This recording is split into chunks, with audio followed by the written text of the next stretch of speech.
Fala, doutores, beleza? Bora para mais uma aula. Gravando de novo essa aula, porque eu perdi tudo da primeira vez que eu gravei. Mas bora lá, porque o orçamento tá baixo, então o cara que edita, o cara que grava, o cara que resolve as questões, tá tudo aqui. Mas tudo bem, vocês vão ver quando eu virar um professor famoso, eu vou ir atrás dos meus primeiros vídeos e vou mostrar pra galera falando, ó, eu já fui ferrado igual vocês antes. Mas tá bom, bora lá. Primeira fase da OAB 44, agora a gente vai falar sobre direito constitucional. A gente já tem vídeo aqui no canal resolvendo ética profissional, agora direito constitucional. Bora para a primeira questão. Após diversos indicadores de qualidade de saúde evidenciarem que, entre todos os estados da federação, o estado Delta é aquele que oferta o pior serviço de saúde à sua população. O governador deste estado prometeu elevado investimento público na área. Ele assegurou que iria trabalhar junto à Assembleia Legislativa no sentido de aumentar a dotação orçamentária dos hospitais públicos estaduais, como também auxiliar financeiramente os hospitais privados que comprovassem, por vias fidedignas, que a sua margem de lucro estaria sendo insuficiente para investir em uma melhor qualidade no atendimento. Sobre o posicionamento do governador, segundo a perspectiva jurídico-constitucional, assinale a afirmativa correta. Doutores, pausem, tentem resolver e eu já vou direto para a alternativa correta. Aqui a alternativa correta é a C. Ele não está autorizado a destinar recursos públicos para auxiliar hospitais privados que possuam a característica explicitada no caso narrado. A gente vai ver, quando a gente estiver fazendo a fundamentação jurídica, que característica é essa, bem como eu vou falar por que as outras alternativas estão erradas. Bora lá. Doutores, aqui na alternativa A, que está errada, vai falar que ele pode cumprir o que ele prometeu desde que não ultrapasse o percentual máximo de gastos. Qual que é o ponto? Quando a gente vai falar sobre investimentos, a gente vem aqui na seção 2 da Constituição Federal da Saúde, o artigo 198 vai falar o seguinte: as ações e serviços públicos de saúde integram uma rede regionalizada e hierarquizada e constituem um sistema único. Aqui no parágrafo 2º, a União, os Estados, o Distrito Federal e os municípios aplicarão anualmente em ações e serviços públicos de saúde recursos mínimos, aplicarão recursos mínimos derivados da aplicação de percentuais calculados sobre. E aqui no inciso 3 vai falar sobre os municípios. Qual que é o ponto? Você tem a previsão de recursos mínimos que devem ser transferidos. Agora, você não tem a previsão do qual que é o máximo que o governador, o responsável, teria que fazer essa transferência. Então, por conta disso, a alternativa A está errada. Continuando, a alternativa D vai falar que não é possível, porque a matéria orçamentária em temas relacionados ao cuidado e à defesa da saúde é de competência exclusiva da União. A gente vai lá agora para o artigo 21. No artigo 21 não é onde vai estar a nossa resposta, mas é para vocês entenderem aonde eu quero chegar. Você vai ter aqui da União, capítulo 2 da União, compete à União. Aqui você vai ter a competência exclusiva da União. No 22 você vai ter a competência privativa da União. No 23 você vai ter a competência comum entre União, Estados, Distrito Federal e dos municípios. Olha aqui nossa resposta. Cuidar da saúde e assistência pública, da proteção e garantia das pessoas portadoras de deficiência. Ou seja, cuidar da saúde é uma competência comum. Inclusive, quando a gente teve a pandemia do Covid-19, uma das decisões do STF, dando autonomia para os estados e municípios tomarem as medidas necessárias, que entenderem necessárias, para impedir a contaminação do Covid, foi justamente aqui que o STF entendeu que é de responsabilidade comum dos entes da federação prezar pela saúde do cidadão. No 24, você vai ter a competência concorrente entre União, Estados e o Distrito Federal. Lembre-se, aqui na competência concorrente não há previsão dos municípios. E depois a gente vai lá para o artigo 30, que vai falar sobre as competências do município. Artigo 30 aqui, ó. Compete aos municípios. Galera, competência para legislar cai muito. Tá? É uma das matérias que mais cai quando a gente fala de direito constitucional. Então, leiam esses artigos 21, 22, 23, 24 e 30 decoreba, tá, gente? Infelizmente não tem o que fazer, ler e reler, tentar alguns macetes para tentar decorar o máximo possível, porque eu acredito que decorar todos é difícil, mas pelo menos os mais importantes. O que eu indico, o que eu sugiro? Você decorar os que são menores, certo? Por exemplo, quando você pega aqui dos municípios, você tem essa quantidade de incisos. Então, se a prova cobrar uma competência que é só do município, como se fosse também da União e dos estados, você já vai saber que, na verdade, é uma competência só dos municípios. Porém, se você tiver... tem outras estratégias disponíveis e aí você fica à vontade. Porém, é lei decorar. Continuando, a nossa alternativa certa, que é a C, vai falar que ele não está autorizado para hospitais privados que possuam a característica explicitada no caso narrado. Quando a gente vai para o artigo 198, na verdade o 199, no artigo 199, você vai ter o seguinte: a assistência à saúde é livre à iniciativa privada. O parágrafo 2º é vedada a destinação de recursos públicos para auxílios ou subvenções às instituições privadas com fins lucrativos. Tá certo? Então, qual que é o ponto? Ali no enunciado, ele fala justamente isso. Ele é uma instituição privada que não está conseguindo melhorar seus equipamentos porque a margem de lucro não é tão grande. Neste caso, você cai na regra do parágrafo 2º. É vedada a destinação de recursos públicos. Prestem atenção com o parágrafo 1º. As instituições privadas poderão participar de forma complementar do Sistema Único de Saúde, segundo diretrizes deste, mediante contrato de direito público ou convênio, tendo preferência às entidades filantrópicas e às sem fins lucrativos. Então, falou que é uma instituição, ainda que privada, que tenha um contrato direto público ou é conveniada, porém, ainda assim você vai ter preferência para as entidades filantrópicas e as sem fins lucrativos. Agora, falou que é uma entidade, é uma instituição privada que visa lucro, você tem a vedação constitucional de fazer essa transferência de recurso. Certo? Então, bora para a próxima.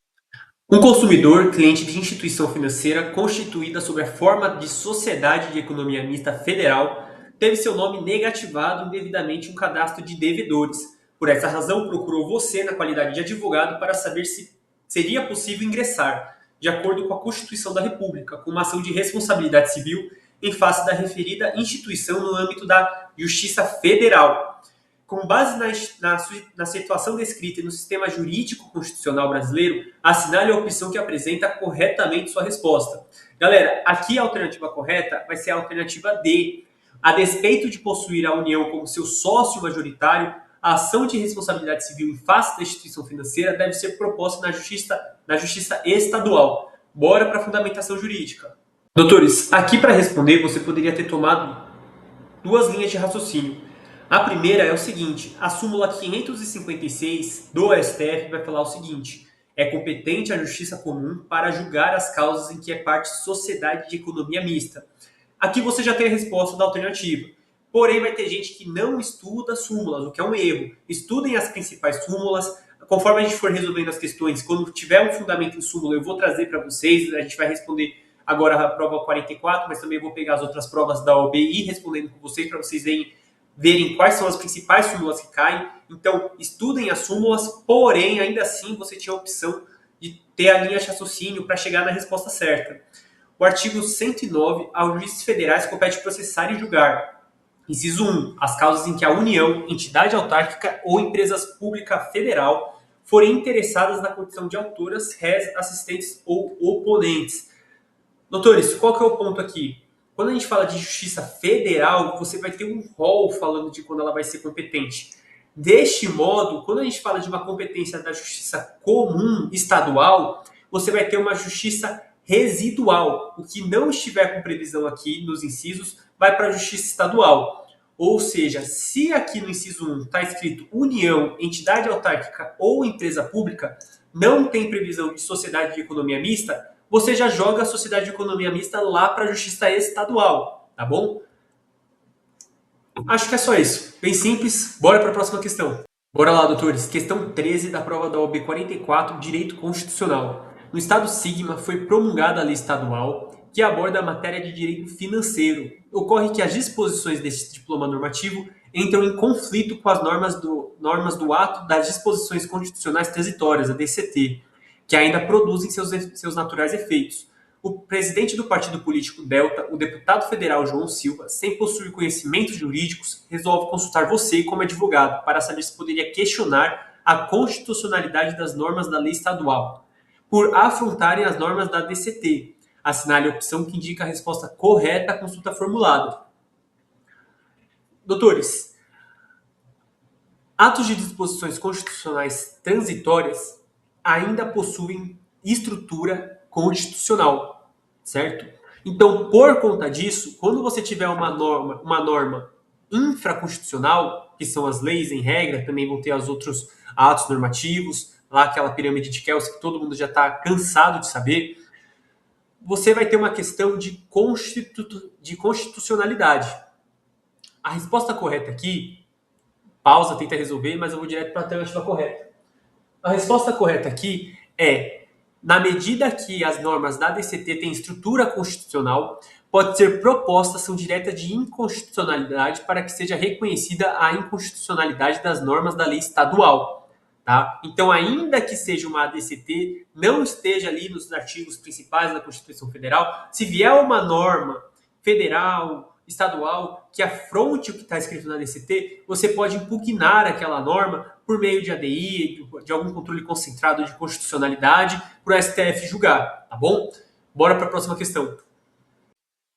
Bora, doutores. Questão 14, gravando essa questão, lendo esse enunciado pela terceira vez, porque eu já errei, perdi uma gravação, depois, quando eu estava gravando de novo, acabou a luz aqui, e pela última vez também deu erro aqui na gravação, então eu vou gravar aqui pela quarta vez essa questão e fé em Deus que dessa vez vai. Questão 14, prova da OB 44 constitucional. O presidente da República apresentou o projeto de lei para aumentar a remuneração dos cargos X e Y do Poder Executivo. Durante a tramitação na Câmara dos Deputados, foi aprovada uma emenda parlamentar que estendeu esse aumento também aos cargos W e X. Sobre a emenda parlamentar apresentada, considerando a sistemática estabelecida pela CF, assinale a afirmativa correta. Galera, aqui a alternativa correta é a D. É inconstitucional, pois não se pode aumentar despesa prevista em projeto de lei de iniciativa exclusiva do presidente da República. Bora para a fundamentação jurídica. Doutores, aqui eu já estou em outro dia de gravação, você vai ver que eu estou com outra roupa, porque deu erro na porra da gravação de novo, e eu vou gravar essa beleza mais uma vez. Mas eu garanto que a explicação vai ser tão boa como foi nas outras 4 outras vezes que eu gravei essa mesma questão. Eu garanto.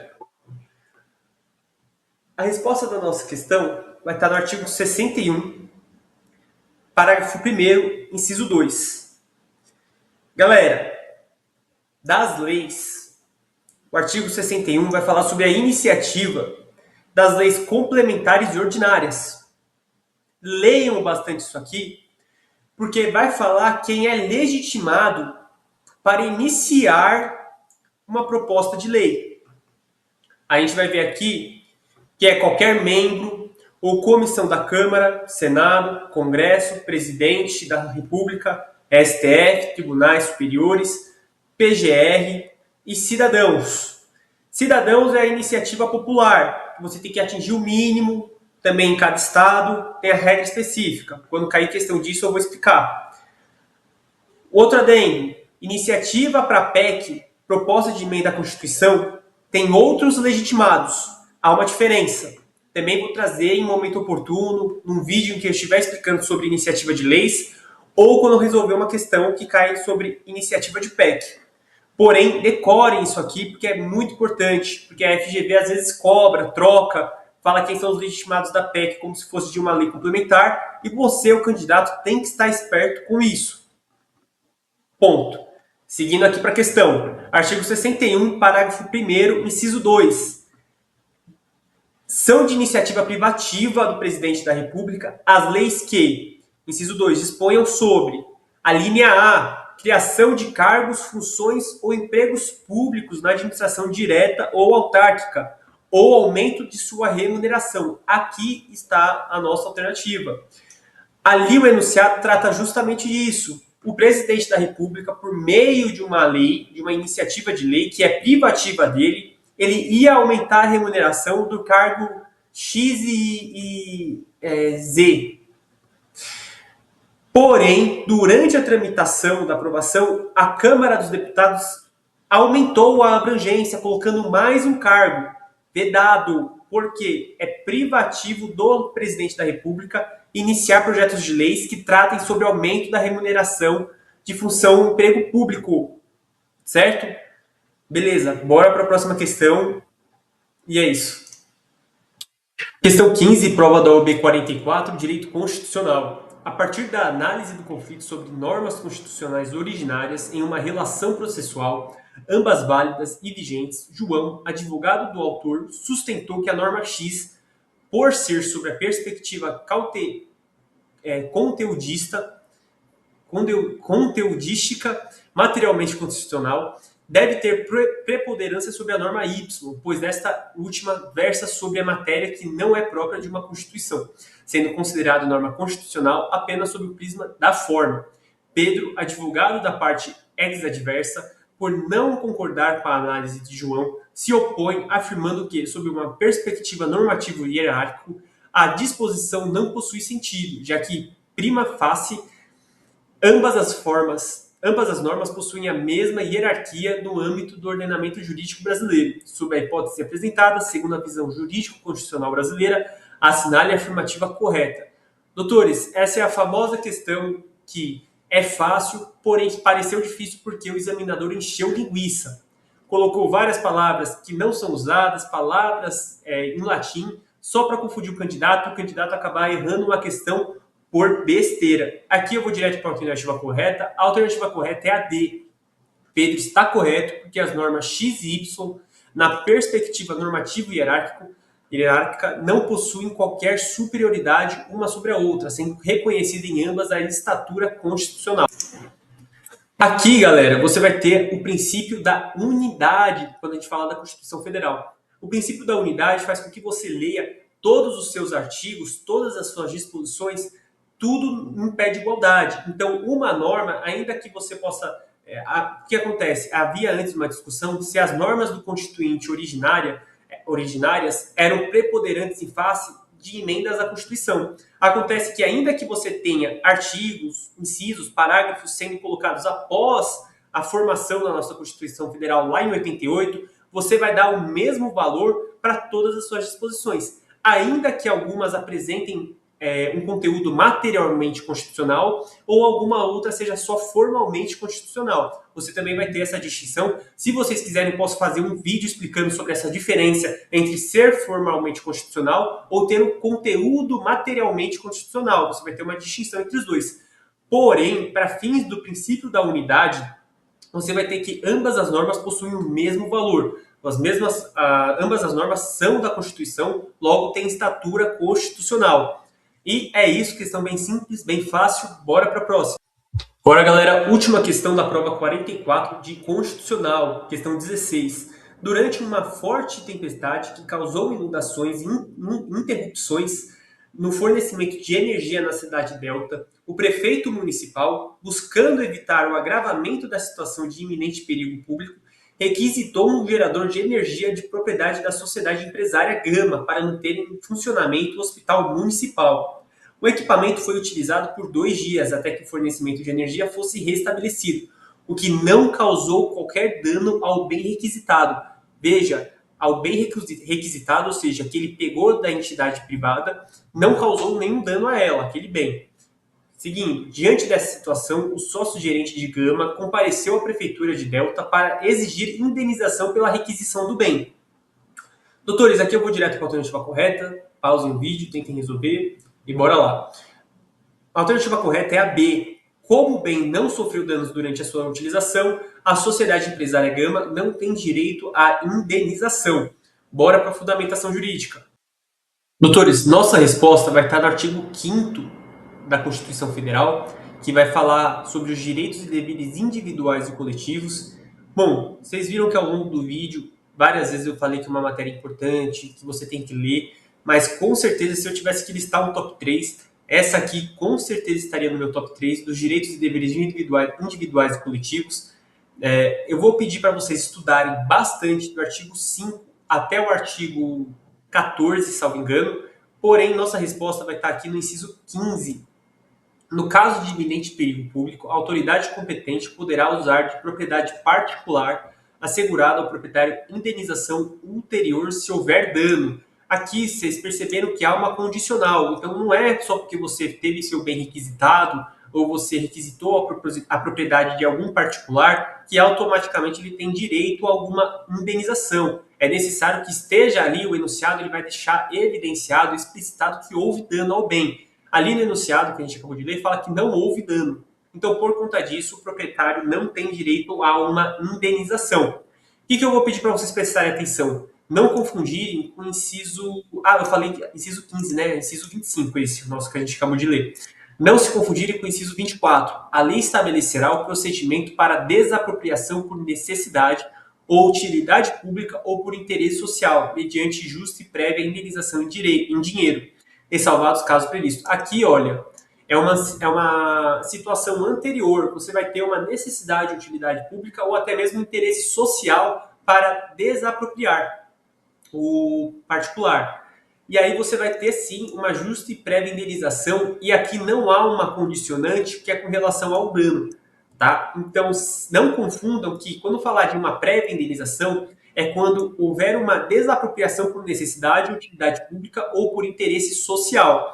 Então, por exemplo, estão desapropriando certas pessoas para construírem um metrô, para construírem um hospital público, é uma instituição que vai ser aberta para ajudar a população local, e aí o Estado não chega lá e só tira quem mora lá. Eles pagam uma indenização prévia em dinheiro, tiram aquelas pessoas e constroem o que tem que construir, ou até mesmo usam daquela propriedade para fazer alguma coisa de interesse social. Agora, quando a gente fala de iminente perigo público, por exemplo, no meio de uma guerra, eles usam a sua casa, as polícia, o exército entra na sua casa para usar de ponto estratégico, a sua casa acaba sofrendo avarias, aí você, comprovando que houve dano, você pode pedir uma indenização.